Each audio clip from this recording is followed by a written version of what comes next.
So, you've probably heard the term cloud computing thrown around all the time, but what does it actually mean when we say a service is in the cloud? Well, over the next few minutes, we're going to break down exactly what it is, why it was such a massive game changer, and, spoiler alert, how you're already using it every single day. I mean, just think about your day to day life for a second. Do you check your email with Gmail, binge watch shows on Netflix, or maybe you back up your photos so you don't lose them? All of those, they're perfect, everyday examples of the cloud in action. Yep, if you do any of that stuff, then congratulations, you are an active cloud user. It's become so woven into the fabric of our digital lives that most of the time we don't even notice the incredible, complex machine working behind the scenes. Okay, so to really get why the cloud was so revolutionary, we have to take a step back. We have to look at the world before the cloud and the massive headache it solved, the challenge of trying to do everything yourself.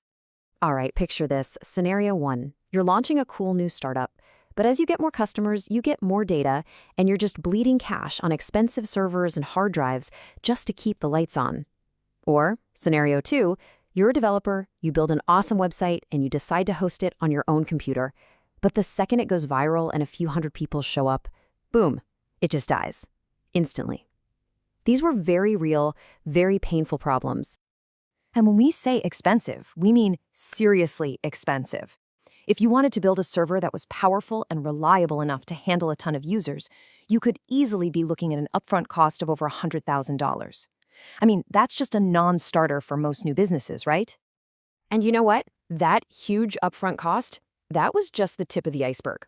You also had to deal with constant maintenance, sky-high electricity bills, and you had to hire a whole team of experts to run the thing.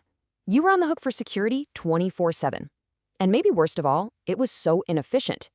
If you bought a giant server to handle a big sales event, it would just sit there wasting power and money for the other 99% of the year. So yeah, this old way of doing things, it was totally broken. It was way too expensive, super risky, and just plain inefficient. And all of that frustration led to this beautifully simple but totally revolutionary aha moment. What if, instead of owning all that power, you could just rent it? And that right there is the core idea of cloud computing. It's simply the on-demand delivery of IT resources. We're talking servers, storage, databases, you name it, over the internet. A provider, like Amazon or Google, handles all the complicated hardware, and you get access to all that power without having to deal with any of the headaches of owning it. This is the phrase that just changed the entire game: pay as you go. It's a totally different way of thinking. You only pay for the exact amount of computer power you actually use when you use it. If you use less this month, you pay less. It's that simple. Think about that. No more paying for a giant, powerful machine that's just sitting there doing nothing. So, instead of you having to build out that $100,000 server room, you just rent a slice of the massive global data centers built by companies like Amazon Web Services, Microsoft Azure, and Google Cloud.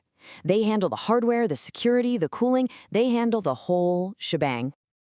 Okay, so the term the cloud sounds like one single thing, but it's not. It's actually more like a menu at a restaurant with different options depending on how much you want to cook yourself versus how much you want the chef to handle for you. You've got three main flavors. First is IaaS, or infrastructure as a service. Think of this like renting a plot of land. You get the raw ground, the servers and storage, but you have to build the house yourself. Next is PaaS, platform as a service.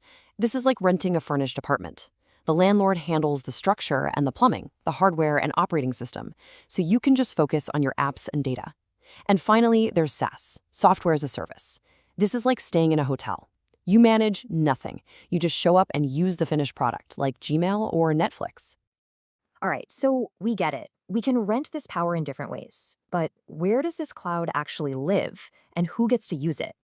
Well, there are basically three ways businesses can set this up.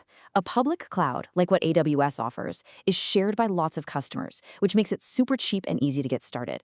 Then you have a private cloud, which is dedicated to just one company. It's way more secure, but also way more expensive. So what do most big companies do? They use a hybrid cloud, which is the best of both worlds. They keep their super sensitive data on their private cloud, but use the public cloud for everything else to save money. So when you pull all of this together, it becomes crystal clear why basically everyone, from the tiniest startup to the biggest companies in the world, is moving to the cloud. The advantages are just, well, they're impossible to ignore. I mean, just look at the difference side by side. It's night and day. The old way had this huge cost to even get started. The cloud has almost none. Scaling up used to be a slow, painful process. With the cloud, it's instant. And relying on your own hardware was risky. Cloud providers give you incredible reliability. And that point about scalability, that might be the biggest game changer of all. It's a concept called elastic scaling. It means your app's resources can automatically stretch or expand when you get a huge rush of traffic, like on Black Friday, and then shrink right back down when things get quiet. So your site never goes down, and get this, you only paid for that extra horsepower for the couple of hours you actually needed it. How cool is that? Okay, let's boil it all down to the key takeaways. The cloud means huge cost savings, the power to scale for millions of users in a blink, global reach, and amazing reliability. But maybe the most powerful benefit of all is that it frees people from the nightmare of managing hardware and lets them focus on what they're actually good at, building cool stuff. At the end of the day, the cloud isn't just some tech buzzword. It's the fundamental plumbing of our entire modern world. It powers everything we do online. It has absolutely built our present. So the real question is, what amazing things will it allow us to build for the future? Thanks for watching.